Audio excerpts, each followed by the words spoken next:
Hola, bienvenidos a Alkin World. Hoy tenemos un invitado especial. ¿Qué tal, Iván? ¿Cómo estás? Bienvenido al programa. Es un placer estar aquí. ¿Qué tal?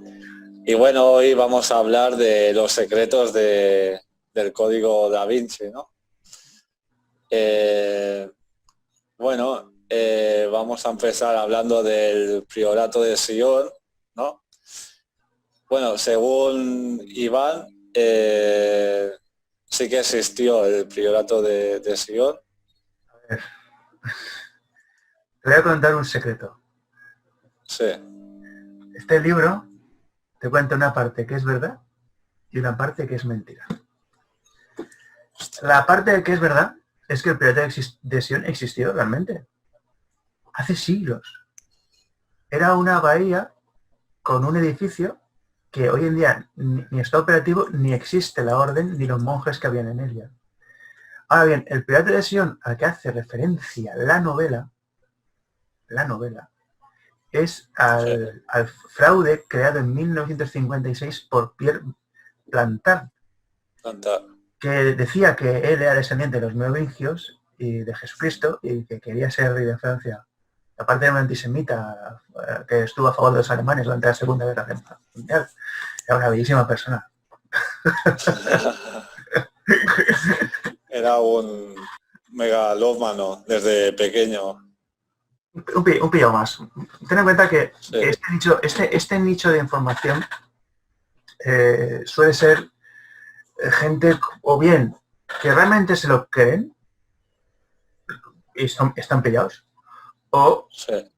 que realmente no se lo creen, pero lo aprovechan para, valga la ironía de la frase, aprovecharse de los demás. Ejemplo, el Palmar de Troya. Tú conoces el Palmar de Troya, que es una secta, ¿no? Sí. Pues ahí te encontrarás dos tipos de personas. El Papa Clemente, que yo no creo que creyera, pero se forró, y los que realmente creen y son devotos de una religión, pero casi tan restrictiva o más que la de los testigos de Jehová. O sea que, Hostia. que telita. Lo que quiero decir es eso, que nos vamos a encontrar dos tipos de Dos perfiles. corrientes. Sí, sí, los que se lo creen, pero porque desconocimiento de la información, o por falta de información, o los que no se lo creen, pero lo aprovechan y venden libros y recogen activos. Entonces, Entonces, más o menos, lo que hizo Dan Brown fue eso, coger ese relato Dan Brown y cogió elementos eh, reales, para construir una ficción. ujú. Entonces, esto es ficción metafísica histórica. No es novela Hostia. histórica. Es pseudohistoria, ¿no? Sí, sí, pero eso ya más adelante, eso ya llegaremos a los años 80, que es cuando Ah, vale, vale. se plasman las semillas de lo que sería lo que tú dices. Es que no es ni ficción histórica. Y esto me lo dijo, que, a ver, en un programa de radio coincidí con un historiador y hablábamos sobre el famoso cura del sur de Francia, que es el tío de la noche a la mañana pasó a tener mucho dinero y no sabía un Ah, poco. sí, sí. Y claro, yo saqué el tema de la sangre sagrada y él me dio datos reales, porque encima hicieron un seguimiento y contrastaron los movimientos bancarios de la época. O sea, que se podía localizar el dinero y más o menos se sabía por qué se producía ese dinero. No es que el tío empezara a ir a extorsionar a las casas reales con decir quién era. Era un buen negocio, ¿no? ¿Quién iba a saber que no lo hacía? Estaba entre él Eh, y Dios no se chivaba. entonces, eso que decían que sabía un misterio, que tenía un tesoro o algo así, no, no era. Encontró algo, se encontró algo, te garantizo que no era tan potente. O sea, vamos a ser coherentes. Evidentemente, él encontraría algo, pero ni de coña era el árbol genealógico de Cristo. Ya te lo digo.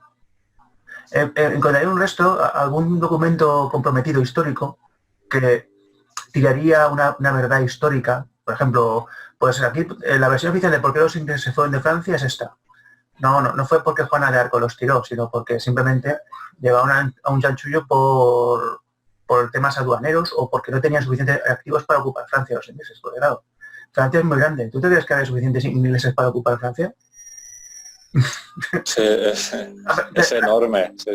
Esto es una especulación. Lo que te quiero decir es que a lo mejor este hombre, en su iglesia, en el sur de Francia, zona cátara, encontró un documento comprometedor a lo mejor de la Iglesia Católica de cuando se cargaron a los cátaros. Pero que a lo mejor no encontró nada relacionado con Cristo, ni con el Código Da Vinci, ni nada por el estilo. Pero bueno, ¿te gustó la película? Sí, la había visto hacía años también. Y luego la segunda parte, la de demonios y ángeles, ¿era? Ángeles y demonios. Sí. Pero esa no la entendí muy bien, la segunda parte. Bueno, realmente es la primera. Cronológicamente, Ángeles y Demonios transcurre antes que el Código Da Vinci. Ah, hostia. Y después de Da Vinci transcurre El símbolo perdido, que no se ha tratado porque da demasiada información sobre la orden francmasónica. Y después del símbolo perdido viene Inferno. Y después de Inferno, Origen. O sea, hostia. Bueno, no sabía. Tengo pendiente acabar Origen. Pero bueno, entretiene. Vamos a ver. Es un bestseller de aventuras donde sigue un personaje tipo no diré Indiana Jones porque Indiana Jones se movía más, pero imagínate a Alberto Piñedo corriendo esquivando balas. Pues es lo mismo. Pero bueno, no nos desviemos de la sí, es verdad. Y bueno, mucha gente cree que el Santo Grial es una copa hecha por un carpintero, pero en verdad es otra cosa, ¿no? Iván, cuéntanos qué realmente... En la película y en la novela te dicen que el Santo Grial es la sangrial, que no es una copa. Voy a contar las dos partes. El mito del Santo Grial es un mito que se remonta a los celtas por un mito que tienen ellos de un caldero donde te meten y te resucitan o te hacen invulnerable. Ese mito ya lo puedes ver en la antigua Grecia con Aquiles. Aquiles, su madre lo coge por los talones, lo mete en el Estigia y toda la parte que la cubierta de agua le hace inmortal, menos el talón de Aquiles, que es por donde le matan. En el mito artúrico en el siglo XI, los caballeros de la tabla redonda van persiguiendo, con mandato divino, el Santo Grial, que es la copa donde estuvo la sangre de Cristo.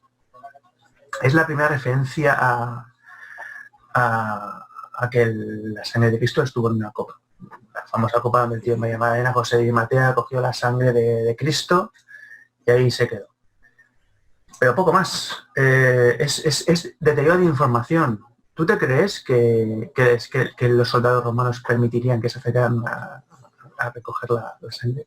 Es más, usando sentido común, un preso político o alguien que es un icono del populacho, ¿tú te crees que dejarían que Nicodemo le quitara de la cruz y se lo llevaran? No. Esto son especulaciones. Yo uso el sentido común. Pues evidentemente no, pero también puede ser que sí, que los que tenían pasta en aquella época permitieran que se llevaran a Cristo, al de Cristo, y no tiran directamente a la fosa común.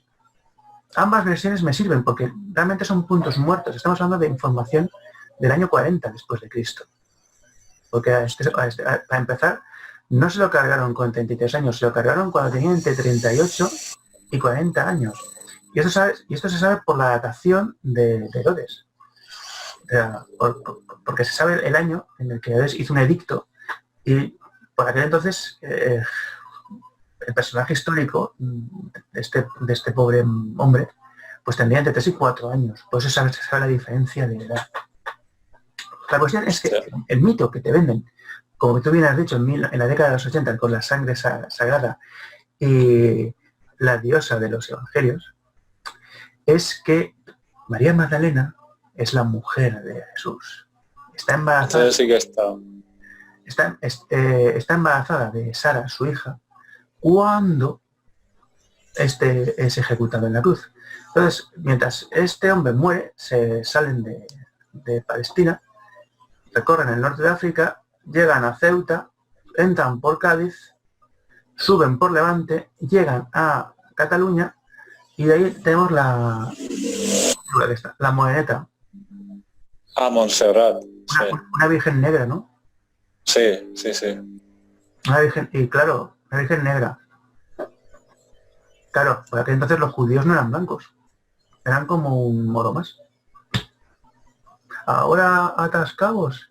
Entonces hay unos que dicen que la moreneta es María Magdalena y hay otros que dicen que es Sara. Pero que al fin de cuentas, ya te digo yo, que ninguna de las dos posiblemente sea. Porque estamos hablando de fuentes inconexas y degeneradas en el tiempo, que se va deteriorando la información a medida que se va dando. Entonces de ahí ya están en la zona cátara y suben al sur de Francia. Y entonces Sara, hija de Jesús, se junta con la casa de los merovingios y ya su sangre real empieza a estar en todas las casas europeas. Vale, esto es un fake. Es un fake por una cosa muy simple, porque los merovingios no entraron en Francia hasta el siglo V. Es una tribu germánica. Entraron cuando cayó el Imperio Romano. Por consiguiente, nunca pudieron entrar en contacto con el linaje de Jesús si realmente hubo una María Magdalena con una hija llamada Sara que fueron al sur de Francia. Las pruebas históricas son las que son. O sea, los merovingios no entraron en Francia hasta el siglo V. Así muy bien. Por lo tanto, no podían entrar en contacto con la descendencia de Jesús. Si es que hubo, que posiblemente no lo hubo.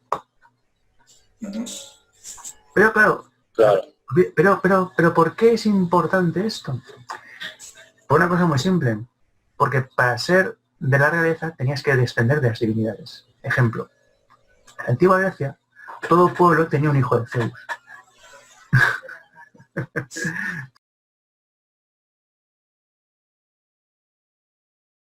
¿Por qué? Porque tú al ser de una élite o una casta superior tenías que estar emparentado con lo divino. Ejemplo, Alejandro Magno. Alejandro Magno no se creía hijo de un dios. Pero sabía que los demás tenían que creerle hijo de un dios para poder ser faraón y para poder ser rey. Ajá. Claro, tú solo podías ser faraón de Egipto si descendías de los dioses egipcios. Entonces, claro, pues soy el hijo de Ra, o sea, por supuesto. A ver, otra cosa es que al final de su vida estuviera tan tronado que se creía realmente hijo de un dios. Pero en un principio no se lo creería. Pero ¿me entiendes por dónde van los tiempos? Sí. Solo podían ser considerados de un determinado linaje si procedían de un origen divino. Claro, que esto llegó hasta el cristianismo, o sea, esto llegó hasta la media, por la gracia de Dios, porque estaban vinculados con los dioses. Es así de simple. Entonces ya puedes ver que partiendo de esta base empírica que todo el mundo puede comprobar en los libros de historia, el Código Da Vinci se cae por su propio peso. Es un fake, es ficción histórica, es una ficción que tiene elementos reales, porque los lugares que aparecen son reales, las sectas y organizaciones que citas son reales, pero la historia que te están contando es mentira. Y la parte mitológica se sustenta sobre pseudohistoria. Y digo pseudo por no decir mitología creativa. Que no miento, no es historia, es mitología.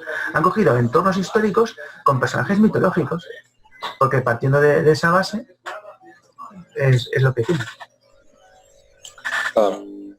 Claro, y mucha gente al ver la película y tal, pues se confundían y se creían que estaba basada toda en hechos reales. A ver, es que el problema que hay aquí es que los hechos que te cuentan son reales, pero son un fake. O sea, en el pasado ya eran un fake. ¿No entiendes? Es una falacia. Se está dando algo que no es cierto como verdad. Entonces, claro, si durante 15 siglos te han dicho que algo es verdad y resulta que los datos originales demuestran que es mentira, pero bueno, creo que esto saldrá más adelante con las siguientes preguntas, porque se telita con la verdad de los evangelios apócrifos. ¿Qué serían esos evangelios? Te voy a dar una mala noticia. Todos los evangelios son falsos. Todos. Todos. Y el único que puede ser considerado real, que es del año 20 después de Cristo, que simplemente es un código que dice que hay que ser buena persona, que lo cual me parece muy loable, que posiblemente sean hasta palabras reales de Jesucristo, la Iglesia Católica dice que son falsos, porque va en contra de su economía. Hostia. Los únicos textos que sabemos a ciencia cierta que son del cristianismo primitivo, que son reales, la Iglesia Católica no los quiere ni ver. Porque ni dice que Jesucristo era un Dios y que va en contra de vivir de puta madre, como viven todos estos que tienen pasta, claro. Ahora bien, los evangelios apócrifos y los que no son apócrifos están tan separados en el tiempo. Por ejemplo, el evangelio de Mateo y el de Marcos, no lo escribió Mateo, lo escribió el hijo de Mateo en el año 80 después de Cristo, el cual yo lo defendía bastante hasta que leí el de griego, de Mateo, de Marcos, perdón, que al ser un canon no pueden ir en contra de él. Y el evangelio de Mateo, cuando tú lo traduces bien, porque el problema aquí es que se tradujo mal del griego, ni Jesús era un super ser, ni era una figura gigante. O sea, la gente decía, y cito textualmente, se tenían que subir a los árboles para poder verle, porque por lo bajito que era. O sea, claro, la Iglesia Católica no puede ir en contra del Evangelio de Marcos porque es un dogma. O sea, es su libro sagrado. Entonces, claro, cuando alguien que lo lee en griego clásico lo lee bien, se da cuenta de que cuando dicen hijo de un dios es como si estuviera hablando de Zeus, o de un hijo de Zeus, o de un hijo de cualquier otro dios. No era el hijo de Dios, del Dios único y verdadero, o Dios o Zeus el único. O sea, el problema que hay aquí es que se interpretó mal. O sea, la Biblia de los católicos tiene 14 siglos y no tiene los libros originales. El problema que hay aquí es que hasta el libro del Apocalipsis, se puso, creo, mucho después, no estaba en la recuperación original del siglo IV. Entonces, el Evangelio de Tomás te cuenta que de niño ya era un cabrón. Y porque mató a uno, luego lo resucitó. Pero entonces, Iván, tengo una pregunta. Entonces, ¿los evangelios reales, cuáles serían? No hay. ¿Por qué? Pues muy sencillo. No hay ninguno. Ten en cuenta que a medida que el cristianismo se iba dividiendo, porque no existía un cristianismo, existían vertientes de cristianismo. ¿Y qué pasa? Que cada cual hacía su versión. Te voy a poner dos ejemplos. Sí. El cristianismo copto. El cristianismo copto, tú no puedes ser copto, tú tienes que nacer ahí. ¿Por qué? Porque son los descendientes de los faraones, es una sociedad endogámica. O sea, para ser copto tienes que nacer copto y eres descendiente de los reyes de Egipto. Y es un cristianismo. Otro cristianismo es el de Juan, el que bautizó a Cristo, cuyo Mesías es Juan. Porque en la mitología, si te das cuenta, ante el único ser humano al que se rodeó Cristo fue Juan, que es el que le bautizó. Y existe una iglesia, que es la iglesia de Juan, que tiene unos 2.500... Bueno, tiene bastante gente, está ahí en Irak y tiene también una sede en Estados Unidos. O sea, que su Dios, o sea, su Mesías es Juan el Bautista. Ah, sí, es verdad. Y entonces, una pregunta. Los pergaminos del Mar Muerto son vamos a ver. Ahí tienes el evangelio. Es que, vamos a ver. Se escribieron después. El Evangelio de María. Pues, vale, sí, cita a María. Se dice que es de María porque aparece citada a María. El Evangelio de Judas. El Evangelio de Pedro. O sea, el Evangelio de Felipe. Sí, lo escribió un Felipe, pero no tiene por qué ser el Felipe que iba con Jesús recorriendo el desierto. Es que ese es el problema. Son apócrifos y son de diferentes vertientes o sectas o propuestas de cristianismo. ¿Me entiendes? O sea, sí que son reales, pero es como, por ejemplo, los diferentes cultos que puede haber a un mismo Dios. Por ejemplo, no es lo mismo la figura de Shiva en India que la figura de Shiva en Japón. En Japón es un dios de la agricultura y de los ríos y de la opulencia. Sin embargo, en India es el dios de la destrucción. Es el mismo dios, pero en dos territorios totalmente diferentes y alejados se le interpreta de una forma totalmente diferente, pero es el mismo. O sea, ¿me entiendes? Sí. O sea, telita, ¿no? Sí, me deja flipando. Y claro, no son no canónicos, que es lo que tú has explicado, que no, la Iglesia no lo concibe como verdadero. De todos los que había de los 28, solo cogieron 4. Que son los 4 que pudieron, entre comillas, cuadrar como una versión oficial. Y te voy a poner una cosa, en el de Marcos, al final hay un añadido. Sí, hay un bonus. No, escucha, antes de la versión extendida del de Marcos, o el añadido que le pusieron después, acababa con que ellas iban a la tumba. Joder. Lo de, se encontraron a un tío en el huerto que dijo, ¿por qué buscáis entre los muertos al que está entre los vivos? Y luego llegan a la cueva y se la encuentran abierta. Es un añadido que pusieron después. Y esto no lo pueden negar porque es historia. Esto lo puede comprobar cualquier historiador. O sea, tú mismo, buscando en los medios adecuados, puedes encontrar, sí, es el Evangelio de Marcos, es real, pero tiene un añadido que se puso después. Y claro, no lo pueden quitar porque está en la Biblia. Bueno, la Biblia... Claro. Y luego, otra pregunta que tengo. ¿El Nag Hammadi entonces tendría que ver con los evangelios apócrifos o sería el mismo evangelio en otra parte que se llamaba de otra forma? La jamarita, o lo has pronunciado muy mal o yo no te he entendido. Nag Hammadi, ¿no? ¿Se llama? Es que parece que digas Borja Mari, yo digo, no conozco a ninguno. Ah, no. El Nag Hammadi. Dame datos. Sería... Sí. Vale. Sería un evangelio apócrifo, entonces. Pero es que apócrifo hay miles. Tienes hasta, mira, fíjate si hay evangelios que están hasta el evangelio de Jesús que baja al infierno. Hostia. Y le dice a todos, callaos, y el infierno se cayó. Y digo, ¿para qué bajas? Luego sube y se va. Así acaba el evangelio de Jesús, spoiler.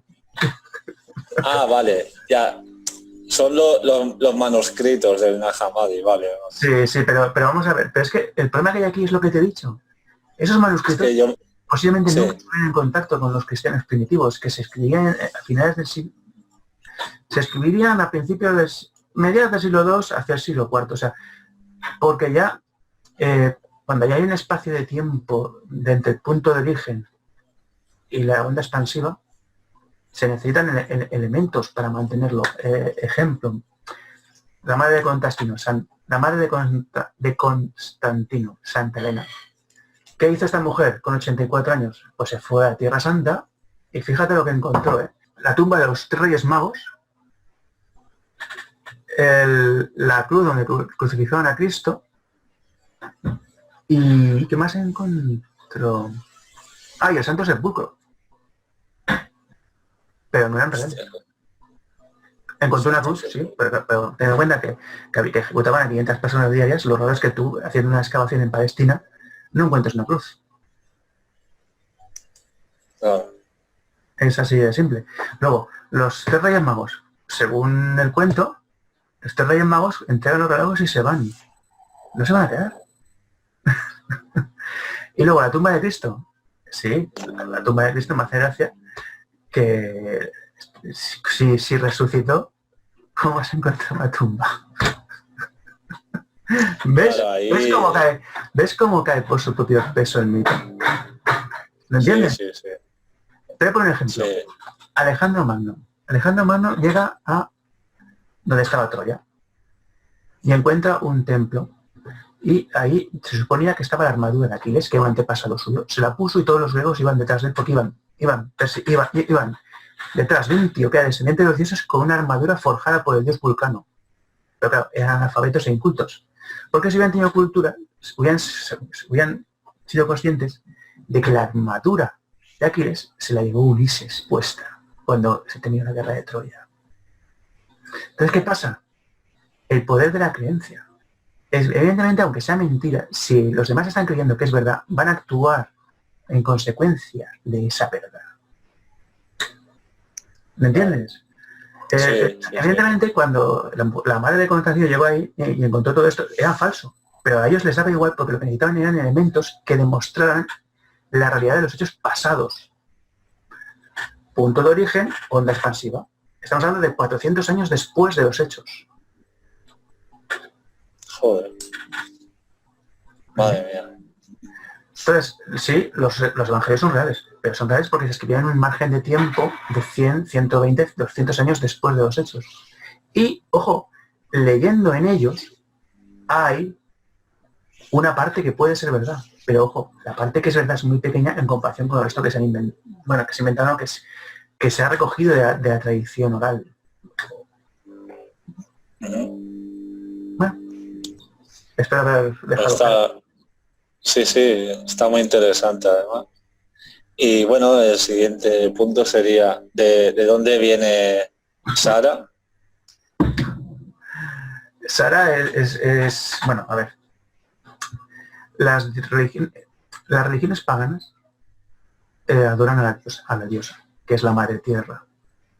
El cristianismo es solar, es el cielo. El masculino, el femenino. Sara, María, sobre todo en el norte de Europa, representan la madre tierra, luchando contra un poder recesivo. Es decir, por medio de la saturación puedes producir el mismo efecto que la carencia. Entonces, claro, si tú controlas por medio de la culpa y todo lo que vendían como mecanismo de control sociológico, tienes una población sumisa que acata lo que se le dice y tú pórtate bien y que cuando te mueres tendrás todo. ¿No te suena? Sí. Y eso. Pero eso es lo que he dicho. Sara simplemente es un mito. Es un mito, no voy a decir gnóstico, pero casi. No hay un sustento real. ¿Y qué tiene que ver la Sara que es morena de los gitanos? ¿Tiene algo que ver o no? No, para nada. Ah, vale. No, porque son dos culturas y etnias diferentes que no se entrecruzaron. Ah, vale. Pensaba que estaba relacionado en algún punto.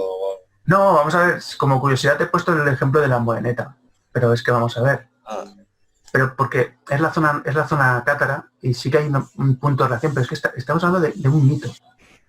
Se está dando un mito como real. Y entonces no tuvo una hija o no, entonces. A ver, evidentemente, mira, te voy a decir una cosa. Muy tonto serías de pensar que en aquella época no tendría familia. Pero, claro. Pero vamos a ver, hay que diferenciar entre el ser humano y el personaje mitológico. O sea, que sí que existió Sara. No, a ver, pero posiblemente se llamaría Sara. ¿Me entiendes lo que te quiero decir? Te voy a poner un ejemplo. Tú, un personaje histórico que haya tenido relevancia. El Cid Campeador. El Cid Campeador ganó su batalla después de muerto. Pero como está cercano en el tiempo, se cuenta como algo histórico. Si en vez de ser tan cercano en el tiempo como lo tenemos 2000 años atrás en el tiempo, dirían que resucitó, volvió y venció al enemigo. Sí que hay un hecho que ha pasado, pero el cómo se atribuye, pues no será tan tal como pasó. ¿lo entiendes? Sí. Posiblemente Jesús se casó, tuvo un montón de hijos y tuvo una vida hasta que se lo cargaron. Pero luego está el personaje que se inventaron, que es por la degeneración de información, que pues no tuvo familia, no tuvo nada. Pero es que a fin de cuentas, a ti, hoy en día, te es indiferente. ¿Por qué te es indiferente? Razona. Porque te vas a llevar una sorpresa. Porque, bueno, la vida que vivimos ahora no nos afecta mucho tampoco. Por lo menos es que yo soy ateo. No. Independientemente de que seas ateo o creas en Dios, Ah, sí. es la respuesta que has dado es la correcta, por una cosa muy simple. Porque aquí y ahora y las necesidades sociales y vitales en las que estás no tienen nada que ver con las del siglo cero. Por consiguiente, el cristianismo a ti ni fu ni fa.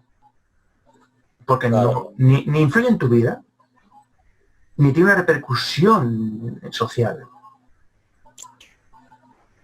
Bueno. Es así de simple. ¿Cuándo existe una idea? Cuando existe un cuándo y dónde. En cuanto desaparecen las condiciones de ese cuándo y dónde, esa idea está condenada a desaparecer. ¿Qué es lo que está pasando en Occidente? ¿Dónde se mantienen las religiones? En los países tercermundistas. Sí. Pero en las zonas desarrolladas, la base de la pirámide, la mano productiva, no adora a esos dioses. Y es más, ¿quién está manteniendo las creencias mayoritariamente? Las que se saltas. De una mayoría... Sí, el Vaticano. Sí, no. Sí. Pero claro, vamos a ver. Y tampoco pueden hacer otra cosa porque ellos no pueden cambiar el producto. O sea, tienes un consumidor. Ese consumidor no está consumiendo tu producto porque aparte de que no necesita, no se identifica con él y no le cubre necesidades vitales ni sociales. Hasta el siglo XX se cubrían unas necesidades vitales y sociales. Blanco y en botella. Simplifica al máximo posible y podrás verlo así de simple. Sí. Entonces, lo de Sara es un mito y lo de que Jesús no tuvo hijos es otro mito. Pero en la realidad posiblemente ese hombre tendría varias mujeres y tendría muchos hijos. Era una sociedad poligámica. Claro. Sí. De hecho, actualmente creo que un árabe puede tener 4 mujeres y las puede mantener. El harén, ¿no? Bueno, esos son los que tienen pasta. Ah, vale. Bueno, ahora hablaríamos de la sangre de los reyes, que tendría que ver con los dioses, ¿no? Sí. Mira, la sangre real, como bien has comentado antes, sí. En el Código Da Vinci te dicen, y en algunas, y anteriormente el Código Da Vinci ya se dijo en otras publicaciones y ficciones, que no era la copa donde estaba la sangre de Cristo, sino la descendencia de Cristo, sang real, que luego pues degeneró en lo que es esa mitología, pero que ya existía una mitología anterior de otras culturas que luego se acopló a ello. La sangre de Cristo, el mito es el que yo te he dicho, que entran por el sur de Francia, se acoplan a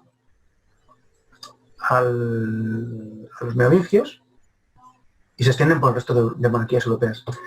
Y el último rey merovingio, que esto es evidentemente es un cuento, decían que tenía una fuerza sobrehumana que curaba con las manos y que hablaba con los animales. Y en un accidente de caza, alguien le clavó una lanza por detrás confundida con un ciervo. Hostia, qué casualidad. Pero entonces dicen, no, es que tuvo un hijo bastardo. No, tuvo muchos. O sea, los monarcas de la Edad Media tenían muchos hijos bastardos. Por lo que la sangre de los merovingios sigue estando en la realeza europea. ¿Por qué? Porque muchos aristócratas tendrían hijos que no sabían que era de él. Entonces, los carolingios, que los borbones se descienden de estos, eran familia suya y subían al poder. Pero que es un mito. Como bien he dicho antes, se atribuía la relación divina con el mandato en la tierra. Lo que haces en la tierra quedará atado en el cielo. Por la gracia de Dios eres rey. Ya está. Sí, sí. Pero Ahí eso, vendría lo... Perdón. sí. No digo, de ahí vendría lo de la sangre azul y... Pero Pero, eso es incultura popular. Eso era por las venas, por la dieta de comer, porque claro, los únicos que comían eran eso, estaban gordos, tenían ácido úrico y la piel pálida y te veías que tenían la sangre azul. Y gota. Evidentemente, claro, los que no comían no tenían gota. claro. Hostia. Ah, ahora lo pillas. Sí, sí. Bueno, pregunta. Sí. Bueno, entonces ahora nos tocaría hablar de cómo la sociedad de esa época cambió de politeísmo al monoteísmo, ¿no? Realmente no cambió. Constantino, que en el libro y en la película dicen que fue el primer emperador, fue el emperador que dejó que trajo el cristianismo al Imperio Romano. No, lo único que hizo fue dejar de perseguirles e integrarles. ¿Por qué? Porque pagaban impuestos. Tú reza a quien quieras, pero tú pagas. Entonces, el cristianismo fue un dios más del Imperio Romano. Lo que pasa es que con el paso del tiempo fueron ganando estatus social. Entonces, los descendientes de las nobles familias ya no eran soldados, eran monjes, porque les daban más prestigio. Entonces, es una religión represiva. Entonces, claro, de bailar a Dionisos y participar en una orgía, no, por tu bien, vive castamente y no bebas. Eso sí, nosotros en privado nos podemos hasta el Kiko, pero tú no bebas. Claro, la sociedad quedaba... a ver, las religiones, y más el cristianismo, que es, como puedes ver, es una religión artificial. ¿Por qué? Porque una religión puede tardar a lo mejor miles de años en pulirse. Está, sin embargo, en 3 siglos y porque es intervención social de una administración, apostó por ella. Bueno, apostó por ella no, simplemente la dejamos ahí. Luego les vino bien y la usaron. Tiene una depuración. O sea, tiene un proceso. No es por la noche a la mañana. No, se me ha aparecido el arcángel de Gabriel y me ha dicho que tengo que traer la palabra santa. Pues no. Son muchos años, siglos, milenios, para crear una religión, joder. Y simplemente pues esos fueron creándose topes sociales que permitieron que se usara. Al Imperio Romano le vino muy bien en un momento dado, porque dijo, tenemos esto aquí, pues lo aprovechamos. Y en el siglo, y creo que a partir del siglo V así ya empezaron a prohibir el monoteísmo y el dios único y verdadero supuestamente pasó a sustituir al panteón romano. Ah, porque tenía muchos dioses. No te engañes. Ah. Todos el cristianismo es paganismo reciclado. ¿Qué quiere decir? Que si tú coges el esquema clásico del Imperio Romano, tenían los dioses locales y hacían sus funciones. Y sin embargo, tú coges el santoral católico y te ves los santos que hacen las mismas funciones. El santo de las cosechas, el santo tal. Y la ritualística de las misas, de toda es pagana.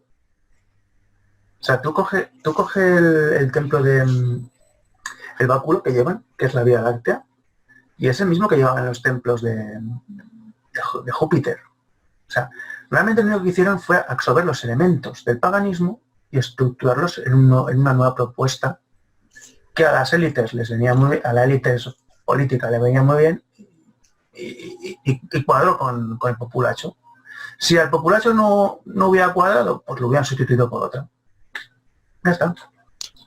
Era una forma de tener controlados a la población. Pero mira, te voy a poner otro ejemplo. Cuando los mongoles llegaron a la India, ¿qué hicieron? ¿Para qué vamos a cambiar la religión? Somos sus legítimos gobernantes y que nos convertimos en Islam y que sigan pagando los impuestos.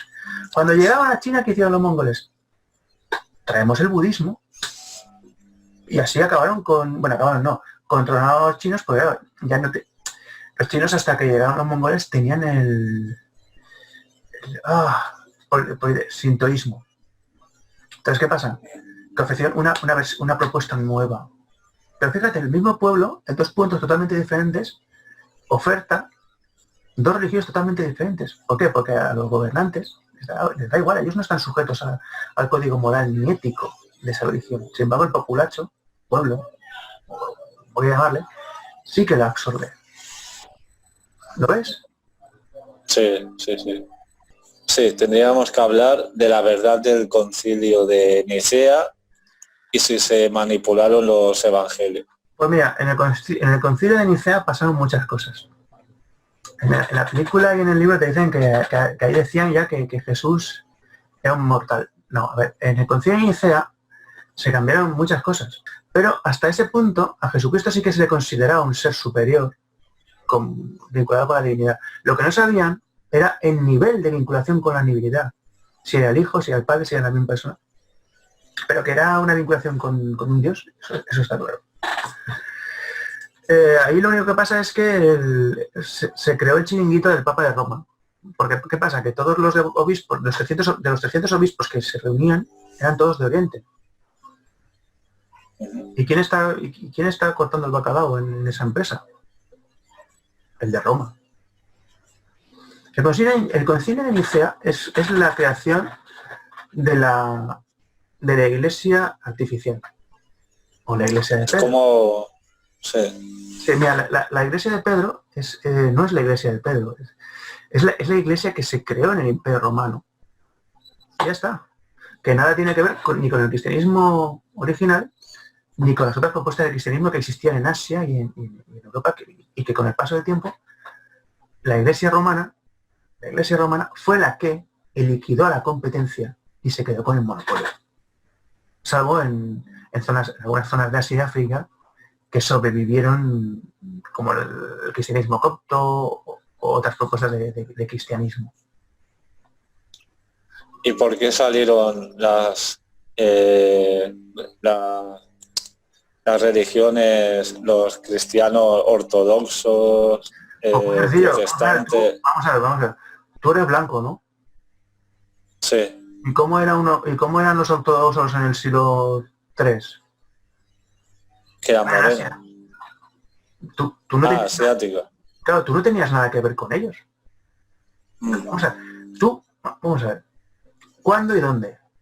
Y es más, comunicación. ¿Tú te crees que vas a abrazar al mismo Dios? Que posiblemente sí, es el mismo Dios, para ellos es el mismo Dios. Pero la comprensión, es decir, por poner un ejemplo, el dios mono de la India y Son Goku son el mismo Dios, pero que son, sí, es verdad. Pero que son contextos totalmente diferentes para ti. ¿A cuál le rezas? Sí. A Son Goku.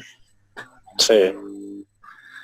Pues lo mismo pasa, vamos a ver, tú eres, pon que eres griego, o pon que estás ahí en el norte de Irak y estás ahí rezando.